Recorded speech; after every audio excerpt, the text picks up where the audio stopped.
जय हिंद दोस्तों, daily current affairs में फिर से हाजिर हूँ। तो कल आपसे पूछे थे कि बीटीए कारवाल की स्थापना किस वर्ष की गई थी। ए का 1995, और बी का 2001, और सी के 1995, और डी के 1989। इसका सही आंसर यानी कि 1989। इसका व्याख्या देख लेते हैं।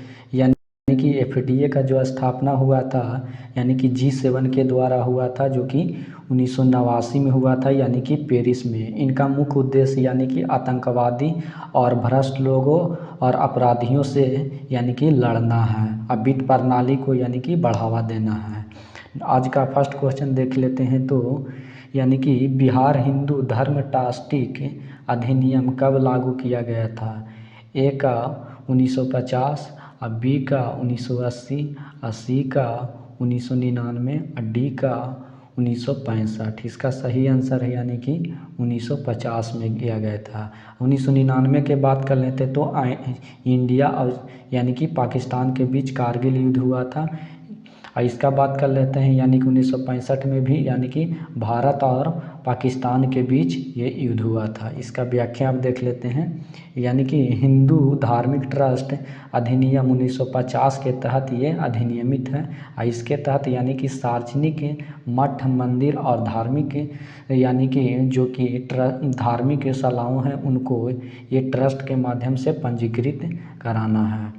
नेक्स्ट क्वेश्चन की ओर बढ़ते हैं। क्वेश्चन नंबर 2, बीटीए कारवाल की प्रारंभिक उद्देश्य क्या है। ए का अंतर्राष्ट्रीय व्यापार को विनियमित करना, और बी का धन शोधन से निपटने के लिए उपायों का अन्वेषण एवं विकास करना, और सी के आतंकवाद से निपटने के लिए, और डी के वैश्विक बैंकिंग प्रणाली को देखरेख करना। इसका सही आंसर यानी कि बी का है। इसका व्याख्या देख लेते हैं। तो यानी कि एफडीए का यानी कि इसका मेन उद्देश्य है यानी कि धन शोधन से निपटने के लिए अन्वेषण एवं विकास करना है।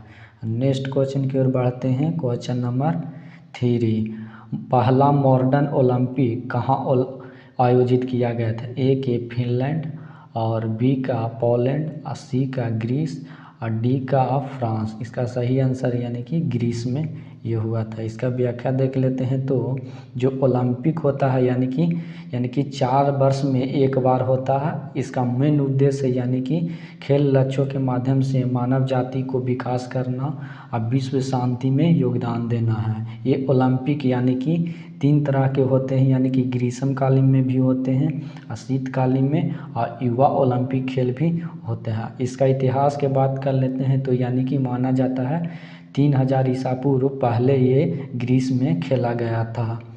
और इसका आगे के बात कर लेते हैं। तो ऐतिहासिक अभिलेखों में देखा जाए तो यानी कि 776 ईसा पूर्व में इसका उल्लेख आता है। मॉडर्न ओलंपिक खेल के बात कर लेते हैं। तो 1896 में एथेंस में हुआ था, जो कि ग्रीस में है।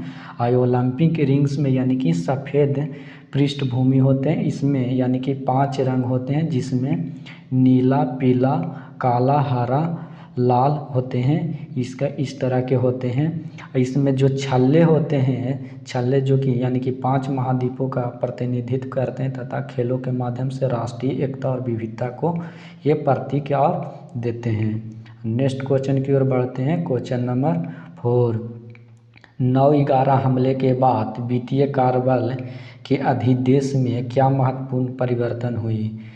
ए का इसमें आतंकवादी वित्त पोषण से निपटने के प्रयास को भी शामिल किया गया। अब बी का यह पर्यावरणीय मुद्दों को और स्थानांतरित हो गया। सी का इसका ध्यान पूरी तरह से धन शोधन पर केंद्रित था। और डी का इसका विघटन कर दिया गया। इसका सही आंसर यानी कि एक है, इसमें आतंकवादी वित्त पोषण से निपटने के लिए इसमें विस्तार कर दिया गया। यानी कि ये 2001 के बात करते हैं, अमेरिका में हुआ था। इसका व्याख्या कर लेते हैं। जो अमेरिका में जो हमला हुआ था यानी कि 9/11 में हुआ था, इसमें यानी कि 2001 में एफडीए में आतंकवादी से निपटने के लिए वित्त पोषण में और विस्तार कर दिया गया था। और भारत में भी ये हमला हुआ, आतंकवादी हमला यानी ताज होटल में 26/11 को हुआ था। नेक्स्ट क्वेश्चन की ओर बढ़ते हैं। क्वेश्चन नंबर 5, विश्व आदिवासी दिवस कब मनाया जाता है। ए का 16 दिसंबर, और बी का 9 अगस्त, और सी के 17 अगस्त, और डी के 25 दिसंबर। इसका सही आंसर यानी कि ये 9 अगस्त को मनाया जाता है। संयुक्त राष्ट्र समूह के द्वारा ये सबसे पहले मनाए गए थे। इसका व्याख्या देख लेते हैं। तो यह दिवस 1982 में ये जेनेवा में मनाया गया था, यानी कि स्वदेशी जनसंख्या पर संयुक्त राष्ट्र समूह के द्वारा पहली बैठक में ये मनाया गया था। संयुक्त राष्ट्र की घोषणा के अनुसार देखा जाए तो ये दिवस यानी कि वर्ष 1994 से हर वर्ष मनाने का ये शुरुआत किया गया था।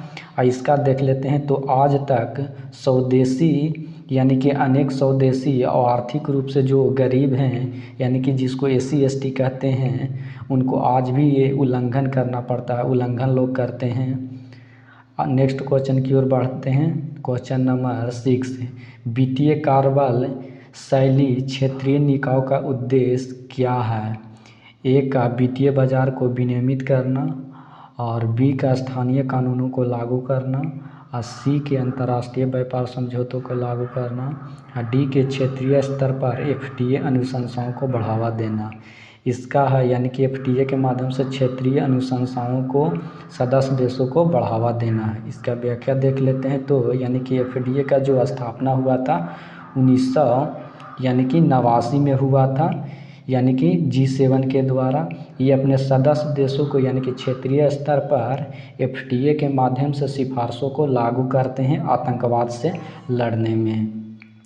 नेक्स्ट क्वेश्चन की ओर बढ़ते हैं। क्वेश्चन नंबर 7, कार्बन ट्रेडिंग औपचारिक रूप से कब शुरू हुई?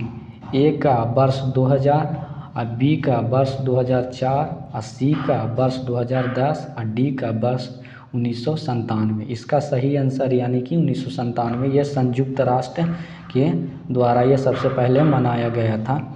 इसका व्याख्या देख लेते हैं। यानी कि कार्बन बाजार है, यानी कि कार्बन बाजार की बात कर लेते हैं। तो कार्बन उत्सर्जन मूल्य निर्धारण का एक मानक है। इससे यानी कि व्यापार प्रणालियों को स्थापित करना है जो कि ग्रीन हाउस गैस में बढ़ावा देते हैं।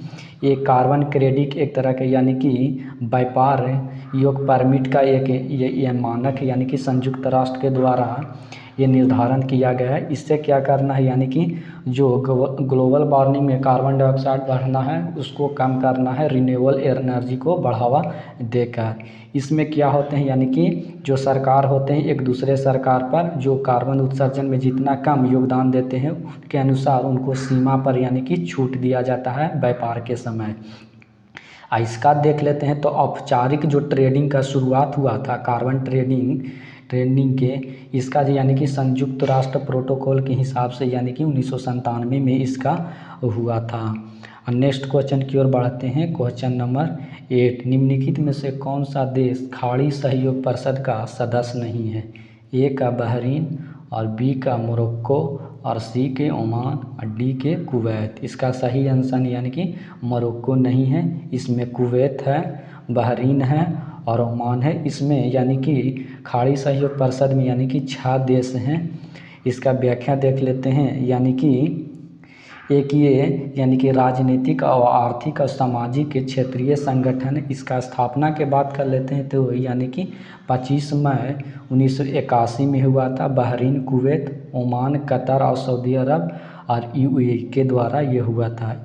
इसका मेन उद्देश्य यानी कि आर्थिक, सामाजिक और यानी कि औद्योगिक, व्यापार एवं राजनीतिक अनेक समितियों सम्मिलित करके सभी क्षेत्रीय समान तंत्र को विकसित करना है, यानी कि व्यापार को बढ़ावा देना है। आगे के बात कर लेते हैं। तो यानी कि इसका जो सचिवालय है यानी कि रियाद में यानी कि सऊदी अरब में होता है। ये यानी कि 3 महीने के अंतराल में एक बार बैठक होते हैं। इसके बाद साल में एक बार ये प्रति वर्ष साल में एक बार होते हैं। इसका बात कर लेते हैं। तो आधिकारिक भाषा जो कि यानी कि अरबी में, इसमें इसका सदस्य यानी कि 6 देश हैं जिसमें Bahrain, Kuwait, Oman, Qatar, Saudi Arabia और संयुक्त राज्य अमीरात है। इसका महासचिव के बात कर लेते हैं। तो अब्दुल्ला बिन राशिद अल जायनी हैं। और आगे के बात कर लेते हैं। तो यानी कि खाड़ी देश का यानी कि भारत के लिए क्या महत्व है, इससे यानी कि प्राकृतिक गैस भारत यहाँ से खूब लाते हैं। यहाँ भारत का सबसे बड़ा यानी कि व्यापारिक साझेदार भी देखा जाए तो अच्छा है। खाड़ी देशों के साथ भारत का संबंध भी बढ़िया है। यहाँ से यानी कि तेल गैस से व्यापार बहुत ज़्यादा होता है। अब इसमें और भी देखा जाए तो यानी कि भारत के कुल प्राकृतिक गैस के यानी कि आयात में देखा जाए तो कतर से सिर्फ यानी कि 41% यानी कि भारत यहाँ आयात करता है।